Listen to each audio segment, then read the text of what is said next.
This channel does not promote any violent, harmful, or illegal activities. All content provided by this channel is meant for an educational purpose only. যদি এমবিএচ kitchen king কিচেনে থাকি তো আমরা যা ইচ্ছে তৈরি করতে পারি। বেগুনের ভর্তা, আলু কপি, ভিন্ডি মশলা, আরো অনেক কিছু।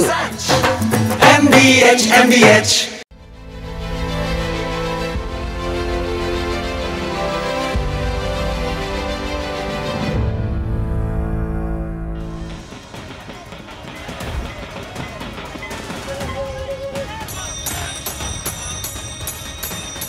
এটা তো নাটক হচ্ছে, এটা তো নাটক হচ্ছে।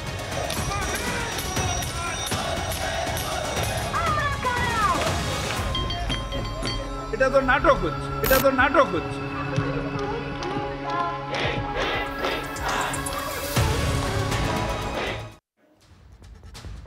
নাটক হচ্ছে, নাটক এসব শুনলে সে যেই বলুন না কেন নিজেকে ঠিক রাখা যায় না। যায় কি? মস্তিষ্কে দপ করে যেন আগুন জ্বলে ওঠে, মস্তিষ্কে ঠাসা প্রতিবাদের বারুদে যেন জ্বলন্ত দেশলাই পড়লো এটা শুনে। বলুন তো, এসব শুনলে কোনো মানুষ, কোনো শুভ এবং সুস্থ বুদ্ধিসম্পন্ন মানুষ চুপ থাকতে পারেন? আমি বা কী করে চুপ থাকি বলুন তো? দেখুন, রাজনীতি পরে হবে, কথা পরে হবে, তার আগে আর একটা ছবি আপনাদের না দেখিয়ে পারছি না। এটা গতকাল রাতের ছবি, এক্সক্লুসিভ TV9 বাংলায়।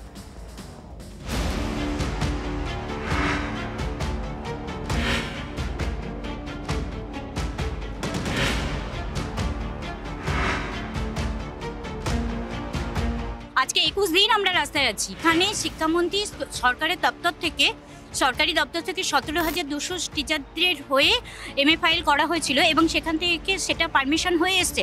তা সত্ত্বেও কী করে উনি 15,000 হয়ে স্যালারি দিলেন আর 2,000কে অন্ধকারে নামিয়ে দিলেন? চেয়ারম্যান স্যার কী করে এটা পারলেন?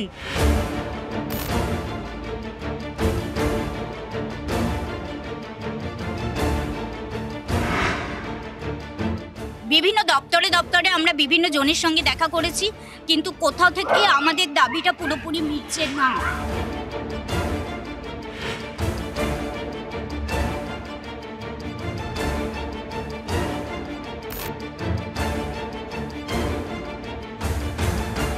কয়েক মাস আগে পর্যন্ত সরকারি স্কুলে শিক্ষকতা করতেন এরা, স্কুলের বাচ্চাদের সঙ্গে মিড ডে মিল শেয়ার করতেন।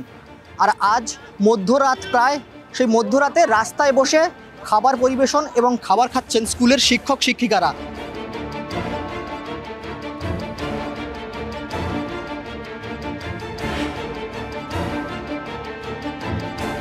যতক্ষণ পর্যন্ত আমাদের দাবি মিটবে না, আমরা স্কুলে গিয়ে পৌঁছবো না, আমাদের সন্তানসমূহ ছাত্রদের সঙ্গে গিয়ে মিশতে পারবো না, ততদিন পর্যন্ত আমাদের দাবি থাকবেই। এবং সবথেকে বড় কথা, আমাদেরকে বেতন বন্ধ করা হয়েছে।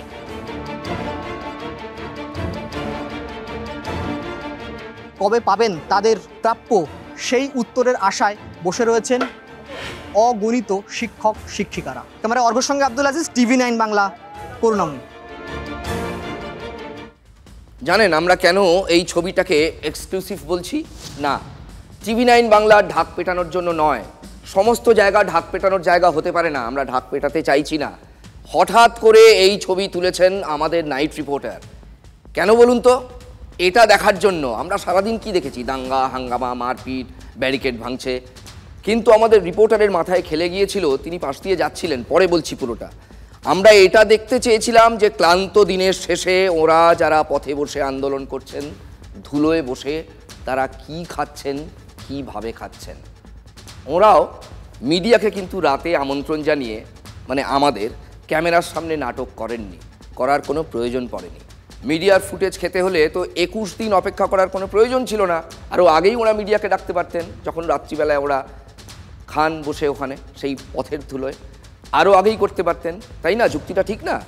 চলার পথে বিকাশ ভবন চত্বরে, ওই চত্বর দিয়ে যাওয়ার সময় রিপোর্টাররা তো ঘোরে সর্বত্র, সারা রাত ঘোরে। আপনারা যখন ঘুমন সারা রাত মিডিয়া ঘোরে। সেই সময় শিক্ষকদের পাত পেড়ে খেতে দেখে আমাদের রিপোর্টার আব্দুল আজিজ নিজের কৌতূহল থেকে গাড়ি দাঁড় করিয়েছিলেন। তার পরের ছবিটা নিজেই দেখলেন। আচ্ছা, ওরা কী খাচ্ছিলেন বলুন তো? এরা কিন্তু ভালো বেতন পেতেন, ভালোভাবে মাস চালানো যায় ওই বেতনে। আপনারা তো SSC গ্রেড জানেন। এক পদ দিয়ে ভাত খাচ্ছেন, মাছ নেই, ডিম নেই, ওসব ভুলে যান। স্রেফ আমরা ক্লোজ ক্যামেরায় দেখিয়েছি, দেখুন ডুমো ডুমো করে কাটা আলুর একটা তরকারি, এক কুচি পেঁয়াজ, এর বাইরে কি খাবেন বলুন তো? চাকরি নেই, যাদের সরকারি মাসোহারার ব্যবস্থা হয়েছে সেই তালিকায় এই শিক্ষকরা বাদ। কেন বাদ? এসএসসি এই 21 দিনেও তার ব্যাখ্যা দিতে পারেনি, উল্টে যোগ্যতার পাশে একটা প্রশ্নচিহ্ন বসে গেছে। ক্লাসরুম থেকে রাস্তায় নামিয়ে আনা হয়েছে তাদের। তাই এসিতে বসে ডিনার টেবিলে নয়, রাস্তায় বসে তাদের খেতে হচ্ছে এইভাবে, এবং সেটা রাতের পর রাত ওইখানেই গাছতলায় রান্না হচ্ছে একটা বড় হাঁড়ি আর কড়ায়। সন্তান সম পড়ুয়াদের স্নেহ ভরে যারা দিনের পর দিন মিড ডে মিল খাইয়েছেন, তাদের পাতে রাতের খাবার দেখলে সত্যি এখন চোখ ফেটে জল আসবে। এই চাকরিহারা শিক্ষকদের জন্য কোনো স্পন্সর নেই যে স্পন্সরের স্বার্থ থাকবে, চাইলে আন্দোলন যতদিন চলুক যাতে না থামে, স্পন্সরের লাভ হবে, এরম কিন্তু নয়। তাহলে আপনারা বলুন, যারা বলছেন নাটক, এটা কোথায় নাটক? এইভাবে কেউ এই বৈশাখের গরমে রাস্তায় বসে নাটক করতে পারে? 1 ঘন্টা বসলে মশাই দরদর করে ঘেমে নিয়ে একসা হয়ে যাচ্ছে মানুষ। কারা নাটক দেখছেন? যারা নাটক দেখছেন তারা তাদের ডিনার টেবিলে কাল রাতে মন্তব্য করার আগে কি খেয়েছেন, মেনু লিস্টে কী ছিল মনে করতে পারেন একবার? চাকরিহারা শিক্ষকদের এই কষ্ট ত্যাগ যদি কোট আনকোট নাটক হয়, তাহলে এদের সেই নাটকের কুশীলব কে বানালো? এটা TV9-এর প্রশ্ন। যার কথার সূত্র ধরে এত কথা বলছি, স্নায়ুতন্ত্রে এই যে উত্তেজনা প্রবাহ আপনাদেরও হয়তো বাড়ছে, আমারও বাড়ছে, খুব স্বাভাবিক। সুস্থ স্বাভাবিক মানুষ হলে তাই হয়। তিনি ফিরহাদ হাকিম, কলকাতার মেয়র এবং আমাদের রাজ্যের অত্যন্ত গুরুত্বপূর্ণ একজন মন্ত্রী, মমতা বন্দ্যোপাধ্যায়ের মন্ত্রিসভার এখন তিনি নাম্বার 2 অনেক দিন ধরে। ঠিক কি বলেছেন তিনি, আগে শুনুন। বিকাশ ভবনে গিয়ে আন্দোলন করে সেটা বদলানো যায় না। Verdict of supreme court can be change only in supreme court. সুতরাং এটা তো নাটক হচ্ছে। যেখানে সুপ্রিম কোর্টের রায় আছে সেখানে সল্ট লেকে বিকাশ ভবনের আশপাশে বা সামনে ধর্নায় বসে কি হবে? স্বাভাবিক প্রশ্ন। তাই পুলিশ লাঠিপেটা করছে। এই যুক্তিতে কি পুলিশ লাঠিপেটা করতে পারে? সল্ট লেকের শাসক নেতা সব্যসাচী দত্ত হুঁশিয়ারি দিতে পারেন, রোয়াব নিয়ে বলতে পারেন, চাইলে 30 সেকেন্ডে এলাকা খালি করে দিতে পারি। আরে এটা কি আপনার বলার কথা? নাকি এলাকা খালি করার দায়িত্ব আপনার? যখন নিজেদের নিরাপত্তার প্রশ্ন হয় তখন নিজেরা দিতে পারেন। কাকে ডাকেন? পুলিশকে ডাকেন। ফিরহাদ সেই সব্যসাচীবাবুর পাশে কাল দাঁড়িয়েছেন এবং ব্যাটিং করেছেন, আর আজ বললেন নাটক। আমরা সহানুভূতির সাথে দেখছি, যারা অনিশ্চয়তার মধ্যে গেছে নিশ্চিতভাবে তাদের পাশে আছে, কিন্তু যারা এদের সেটা করেছে, প্ররোচিত করেছে, তাদের এতে আবার পা দিয়ে তারা নাটক করছে, এটা উচিত নয়। ওখানকার সাধারণ মানুষ, তাদের অ্যাম্বুলেন্স যাবে না, পাড়ার মানুষের অ্যাম্বুলেন্স যাবে না, পাড়ার মানুষ অফিসে যেতে পারবে না। দেখুন, পুরোটাই হয়েছে একটা পাকে চক্রে, একটা কালযোগ। এই চাকরিহারা শিক্ষকরা সল্ট লেকের সাধারণ মানুষের বা বাসিন্দার ভোগান্তি বাড়াবেন বলে রাস্তায় এসে বসেননি। এটা তাদের মজবুরি। প্লিজ ট্রাই টু আন্ডারস্ট্যান্ড, এটা মজবুরি। এটা যার হয় না সে বোঝে না। বিকাশ ভবনটাই আন্দোলনকারীদের কাছে গুরুত্ব পেয়েছে।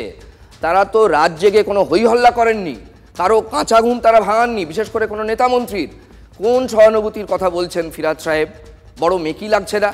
গতকাল পুলিশের 2 বড় কর্তাও ধৈর্য এবং সংযমের কথা বলেছিলেন, কিন্তু পুলিশ কি করেছে?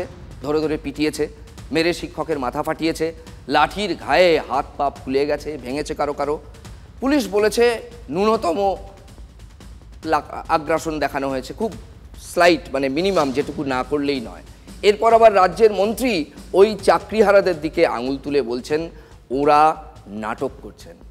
বারে বা, আমরা তো যোগ্য হয়ে পথে আছি, আর যিনি বলছেন তিনিও তো সরকারের একটি পদাধিকারী। তো সরকারের কিছু নেতা মন্ত্রীদের দুর্নীতির জন্যই আমরা এখানে আছি, তিনিও সেটা ভালো করেই জানেন। এটা তো নাটক হচ্ছে, এটা তো নাটক হচ্ছে। পরে এই চাকরিটা আমরা ফিরে পাই, তার জন্য আমাদের পাশে এসে তিনিও আমাদের সাথেই দাবিটা তুলুন যে যোগ্য অযোগ্য সার্টিফাইড লিস্ট হোক, লোয়েমারগুলো প্রকাশ পাক এবং তার সরকার যে পদক্ষেপগুলো নেওয়া উচিত সেগুলো যেন নেয়। দেখুন, ইট ছুড়লে সে তিনি যেই হন না কেন, পাটকেল কিন্তু খাওয়ার জন্য তাকে প্রস্তুত থাকতেই হবে। এই চাকরিহারা শিক্ষকরা পাল্টা প্রশ্ন তুলছেন এবং তুলবেনই। মুড়ি আর মিছরি কারা এক করেছিলেন বলুন তো? এই চাকরিহারা শিক্ষকদের কাদের দুর্নীতির ফল ভোগ করতে হচ্ছে আজকে? একটা তো সলিউশন আনতে হবে। এই যে 26,000 শিক্ষক নিয়ে এত বছর ধরে এই পরীক্ষাটা হয়েছিল 2016-তে বোধহয়, আজকে প্রায় 10 বছর হতে চলল। এই 10 বছরের মধ্যে কোনো সলিউশন আনা গেল না। এই নীতিটি দেখো, আমি তো বিকাশ ভবনে সচিব হিসেবে কাজ করেছি, এইরকম টাইপের কথাবার্তা আমরা কোনোদিন শুনিনি। এই স্কেলে দুর্নীতি, লাল টাকার পাহাড় আমরা কোনোদিন দেখিনি। মাত্রা ছাড়িয়ে গিয়েছে। হ্যাঁ, আমার মাত্রা ছাড়িয়ে গেছে, এটাই আমি বারবার বলছি। মাত্রা ছাড়িয়ে গেছে বলে আমি 50 বছর আগে চাকরিতে ঢুকেছি, তার মানে বলা যায় 50 বছর পাবলিক লাইফে আছি। আমি 50 বছর এরকম দেখিনি, অবস্থা দেখিনি। প্রাক্তন আমলা, যে সে আমলা নয়, গোটা রাজ্য তাকে চেনে, অত্যন্ত দক্ষ অফিসার ছিলেন। এই হালে কিছুদিন আগেও তৃণমূলের সঙ্গে ঘর করেছেন রাজ্যসভার প্রাক্তন সাংসদ জহর সরকার। তার কথা শুনলেন?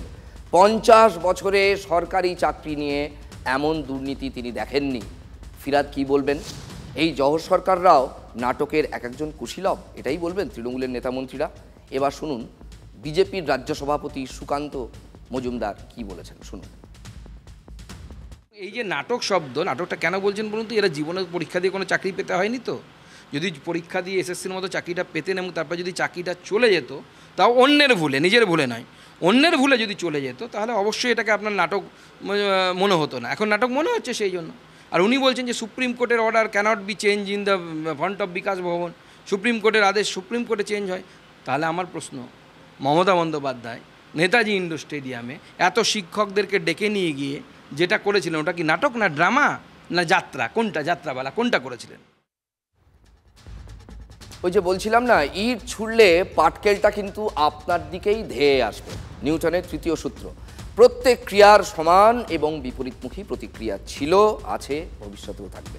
তবে ফিরহাদ সাহেব এক্ষেত্রে ভাগ্যবান, দলের মুখর নেতাকে তিনি পাশে পেয়েছেন। কুণাল ঘোষও বলছেন, ঠিকই তো বলেছেন ফিরহাদ সাহেব, এটা তো নাটকই। ফিরহাদ হাকিম আমাদের সিনিয়র নেতা অপ্রিয় সত্য কথা বলেছেন। তার কারণ লড়াইটা সুপ্রিম কোর্টে লড়ছে রাজ্য সরকার। মমতা বন্দ্যোপাধ্যায় সুপ্রিম কোর্টের রায় চাকরি হারাদের পাশে দাঁড়িয়ে রিলিফ স্টেপস ঘোষণা করেছেন এবং স্থায়ী সমস্যার সমাধানের জন্য সুপ্রিম কোর্টে যাচ্ছেন। সেখানে যদি মাঝখানে শুধুমাত্র অশান্তি তৈরি করার জন্য রাজনৈতিক মঞ্চ হিসেবে জায়গাটাকে ব্যবহার করা হয়, তাহলে তো ফিরহাদ হাকিম যা বলেছেন সেটাই দাঁড়ায়। রাজনৈতিক মঞ্চ হিসেবে বিকাশ ভবন চত্বরকে ব্যবহার করা হচ্ছে। ফিরহাদ এবং কুণাল ঘোষের মিলে সুর মেরা তুমহারা, এক সুরে আন্দোলনে বিরোধীদের উস্কানির কথা বললেন তারা। দুই নেতাই একই কথা বললেন। চাকরিহারার শিক্ষকদের আন্দোলন মঞ্চে শুভেন্দু অধিকারীকে দেখেই কি এটা মনে হলো যে কলকাঠি বিরোধীরাই নাড়ছে? বিরোধীদের চিত্রনাট্যেই আন্দোলনের নাটক হচ্ছে। নাটক, হ্যাঁ নাটকই তো। কারা করছে বড় কথা নয়, কিন্তু নাটক হচ্ছে। কিন্তু চিত্রনাট্য এত দুর্বল যে কিছুতেই সেই নাটক জমছে না, মানে হিট করছে না। কেন বলছি বলুন তো? ঠোঁটকাটার মুখে শুনবেন। তার আগে সুপ্রতিম সরকার এডিজি দক্ষিণবঙ্গের গতকালের একটা বাইট আপনাদের আবার শোনাই। ভেতরে যারা অবরুদ্ধ ছিলেন তাদের থেকে প্যানিক কল আসতে থাকে। অনেকে অসুস্থ ছিলেন, বয়স্ক মানুষ ছিলেন, মহিলা ছিলেন। তারা বলতে থাকেন যে আমাদের বেরোতে দিন। একজন সন্তান সম্ভবা মহিলা ছিলেন, অসুস্থ বোধ করছিলেন, তিনি বাড়ি যেতে চাইছিলেন। আমরা চেষ্টা করেছিলাম বারবার, যতবার চেষ্টা করেছি আমরা ততবার প্রতিরোধ এবং উচ্ছৃঙ্খল বাধা এসেছে এবং বারবার আটকে দেওয়া হয়েছে, না কাউকে বেরোতে দেওয়া হবে না। এটা তো চলতে পারে না। এবার আপনি বলুন, যদি ধর্ণা আন্দোলনের জেরে বিকাশ ভবনে কর্মরত সন্তান সম্ভবা কোনো মহিলা বাড়ি ফিরতে না পারেন, পুলিশকে তো লাঠি চালাতেই হবে, এটাই তো যুক্তি। কোট আনকোট মৃদু লাঠি চালানোর কারণ ব্যাখ্যা করতে গিয়ে এই ছবিটাই সামনে এনেছিল পুলিশ। যিনি অন্তঃসত্ত্বা ছিলেন তার কোন এক দিদি আমাকে ফোন করেন, ছবি দিতে বলি, ফোন নাম্বারটাও পাঠান আর ছবিটাও দিতে বলি, যে যে কেউ তো চলে যেতে পারে, আপনি ছবিটা দিন, ফোন নাম্বারটা দিন। আমার কাছে কল রেকর্ড আছে। উনি কি যেতে চাইছেন না? না না, উনি তো গেছিলেন, কিন্তু ওখানে গিয়ে আবার ওনাকে ভিতরে ঢুকিয়ে দেওয়া হয়েছে, বলেছে এখন যদি টিয়ার গ্যাস ছাড়বে এই সমস্ত ঝামেলা হবে। তো আবার হ্যাঁ, ওই টিয়ার গ্যাস ছাড়বে নাকি, করবে না ওদেরকে আবার 7:59 যার কথা বলা হচ্ছে তাকে আমি ফোন করেছিলাম। তিনি কি বলেছেন একবার শুনবেন, আমি তার সাথে কথোপকথন। আমি তো নিচে দাঁড়িয়ে আছি, আপনি আসুন। আমি তো নিচে নেমে আবার উপরে উঠে এলাম, ওই গেটের ওই ঝামেলা দেখে। আপনাকে তো মেন গেটে যেতে বলিনি। আর পিছনে গেটে? হ্যাঁ, বিকাশ ভবনের 3 নম্বর গেট, পেছনের গেটে, সাউথ গেটে। ও, পিছনের গেট? হ্যাঁ, বিকাশ ভবনের পেছনের গেট, যেটা 3 নম্বর বড় গেটের দিকে। যথাসাধ্য চেষ্টা করেছি, তারপরেও যদি এরকম মিথ্যা কথা বলা হয় টিচারদের নামে, এটা বরদাস্ত করা যায় না। যার কথা শুনছিলেন উনি চিন্ময় মণ্ডল। ফোনে কথোপকথনের অডিও শুনিয়ে তিনি পরিষ্কার দাবি করলেন এবং বলে দিলেন যে পুলিশ সত্য কথা বলছে না, মানে পুলিশ অসত্য বলছে। এরপর দেখুন, এরপর ছবিটা বিগ বলে দেখুন, আমাদের বিগ বলের দিকে তাকান, এগুলো সেই রাতের ছবি। পুলিশ এটা নিয়ে কি বলবে সেটা যখন পুলিশের তরফ থেকে আমরা তার ব্যাখ্যা পাবো, আমরা অবশ্যই আপনাদের জানিয়ে দেব। তাহলে বুঝতেই পারছেন কোথাও না কোথাও নাটক হচ্ছে। হ্যাঁ, নাটক হচ্ছে, নাটকের স্ক্রিপ্টও তৈরি হচ্ছে। ফিরাদ সাহেব একদিক থেকে ঠিকই বলছেন, সবই নাটক। চাকরিহারা শিক্ষকরাও আজ হাতে গরম প্রমাণ দিয়ে বোঝানোর চেষ্টা করেছেন নাটকটা আসলে কারা করছে। আসলে জীবনটাই তো রঙ্গমঞ্চ, শেক্সপিয়ারের কথা আমাদের নয়। আজ রবীন্দ্রনাথও সেখানে হাজির, দেখুন ছবি। শিক্ষকদের পাশে এসে দাঁড়ালো আইএনটিইউসির একজন কর্মী, তিনি রবীন্দ্রনাথ ঠাকুর সেজে আজ শান্তির বার্তা দিতে এসছে।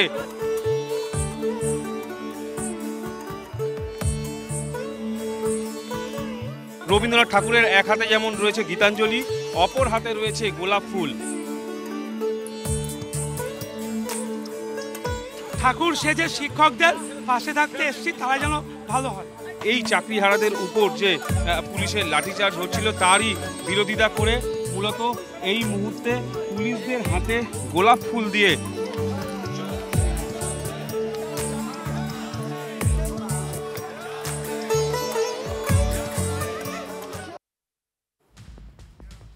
তার মানে আমরা যেটা বুঝলাম, এই নাটক কথাটি নিয়ে কিন্তু এখন সত্যিকারের বিতর্ক হচ্ছে। এর কতগুলো যুক্তি আছে। তার কারণ হচ্ছে মুখ্যমন্ত্রী মমতা বন্দ্যোপাধ্যায় যখন এই পর্বের মানে বিতর্ক পর্বের যখন নতুন করে সূচনা হয়েছিল, আবার কিছুদিন থিতিয়ে থাকার পর, কোর্টের রায় বেরোনোর পর সবাই যখন হতাশ হয়ে গিয়েছিলেন, তখন মমতা বন্দ্যোপাধ্যায় বলেছিলেন যে আমার হৃদয় ওদের জন্য কাঁদছে। অর্থাৎ গোটা তৃণমূলের যিনি নেত্রী এবং যিনি সরকারের প্রধান, তিনি নিজেই বলেছিলেন যে আমি অন্তঃকরণে যারা চাকরি এভাবে খুইয়েছেন তাদের পাশে আছি। কিন্তু তারপর আমরা গত কয়েকদিন ধরে দেখলাম যে শাসক দলের এক একজন নেতা এক এক রকম ভার্সন দিচ্ছেন। কেউ সেখানে এসে বলছেন, হয়তো তাকে বিক্ষোভ দেখানো হয়েছে, এটা ঠিক, বিক্ষোভ দেখানো হয়নি তা তো আমরা বলছি না, কিন্তু তারপরেও তিনি বলছেন যে 30 সেকেন্ডে সরিয়ে দিতে পারি। প্রথমে পুলিশের বলপ্রয়োগ, একটা সময় মনে আছে দক্ষিণ কলকাতায় সেই যেদিন লাথি মারামারি কেসটা হলো, তারপরে শাসক নেতা স্থানীয় জনপ্রতিনিধি তিনি বলছেন স্থানীয় মানুষের অসুবিধা হচ্ছে, তিনি বলছেন 30 সেকেন্ডে সরিয়ে দিতে পারি। তারপর একজন রাজ্যের গুরুত্বপূর্ণ মন্ত্রী বলছেন আন্দোলনটা আসলে নাটক। এটার মাঝখানে না মানুষের মনে একটা পারসেপশন বা ধারণা তৈরি হচ্ছে যে সরকার সত্যি এদের প্রতি কতটা আন্তরিক। এই মুহূর্তে বিকাশ ভবনের সামনের ছবিটা আপনাদের দেখাবো, যে আন্দোলনকারীরা সেখানে রয়েছেন সেই ছবিটা আপনাদের দেখাবো, দেখুন।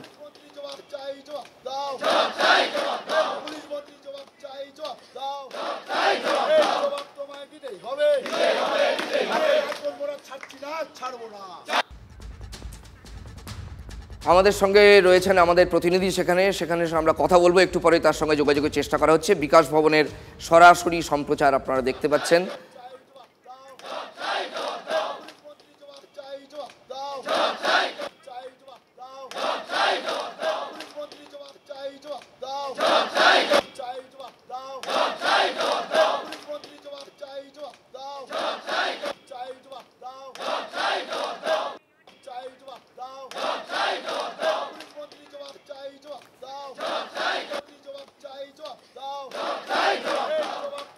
আমাদের সঙ্গে রয়েছেন আমাদের প্রতিনিধি সুশোভন। সুশোভন, চোখের সামনে যেটুকু আমরা ক্যামেরায় দেখতে পাচ্ছি, এর বাইরে আর কি দেখতে পাচ্ছ? দেখো, যে আন্দোলন, সেই আন্দোলন তুমি আগেও দেখেছো, সেই আন্দোলন চলছে। অর্থাৎ তারা যেটা বলছেন যে তারা এই আন্দোলন যেভাবে প্রতিদিন চালিয়ে যাচ্ছেন, এই আন্দোলন চলবেন এবং তাদের যে একেবারে যে দাবি, সেই দাবি আদায় না করলে বিকাশ ভবনের সামনে থেকে তারা সরবেন না। এখনো কিন্তু সেই স্লোগান চলছে। উল্টো দিকে কিন্তু সম্ভবত পুলিশ থাকবে এবং পুলিশ কিন্তু সেখানে রয়েছে। যারা রয়েছেন তাদের জিজ্ঞাসা করবো যে আচ্ছা, আপনারা এখানে রোজই আন্দোলন করছেন, কি আন্দোলন, এই আন্দোলন কতদিন চলবেন এবং কিভাবে আপনারা ভাবনা চিন্তা করছেন? রোজ একইভাবে এখানে বসে রয়েছেন। একজন যোগ্য শিক্ষাকর্মী হিসাবে আমি একথাই বলতে পারি যে আমাদের এই আন্দোলন সেদিনই থামবে যেদিন আমরা সসম্মানে, সবেতনে, স্বপদে আমরা আবার নিজেদের জায়গায় ফিরে যেতে পারবো। তার জন্য সরকার এবং এসএসসি তাদের যেভাবে হোক, যেভাবে পর্যায়ে পারে, যে পদ্ধতিতে পারে, সেভাবেই আমাদের ফেরত আনতে হবে এবং সসম্মানে আমরা আবার আমাদের স্কুলে ফেরত যেতে চাই। তার জন্য যা পদ্ধতি অবলম্বন করতে হয় সেটা সরকার এবং এসএসসিকে নিতে হবে। বুঝতেই পারছো যে তারা কিন্তু এখানেই থাকবেন এবং সেই জন্য তাদের যে আন্দোলন, যে কর্মসূচি, সে কর্মসূচি চলবে, যে এখনো পর্যন্ত চলছে। তুমি দেখতে পাচ্ছ যে একদিকে স্লোগান, অন্যদিকে পুলিশের যে নিরাপত্তা থাকা উচিত সেই নিরাপত্তাও থাকছে। সব মিলে কিন্তু যে আন্দোলন শুরু হয়েছিল, সেই আন্দোলন কিন্তু এই মুহূর্ত পর্যন্ত দেখা যাচ্ছে তারা চলবে এবং তার নিজেরাও বলছে চালাবেন। অনেক ধন্যবাদ সুশোভন। আপনাদের সরাসরি সম্প্রচারে ছবি দেখালাম বিকাশ ভবনের সামনের ছবিটা। চাকরিহারা আন্দোলনকারীরা এখনো সেখানেই বসে রয়েছেন এবং সারা রাত সেখানেই থাকবেন। বাহ, এবার রয়েছে স্বাদ। হ্যাঁ, অপূর্ব স্বাদ। এমডিএচ এর চাঙ্কি চাট মশলা, জীবনে আসল স্বাদ জাগলো। আসল মশলা এমডিএচ।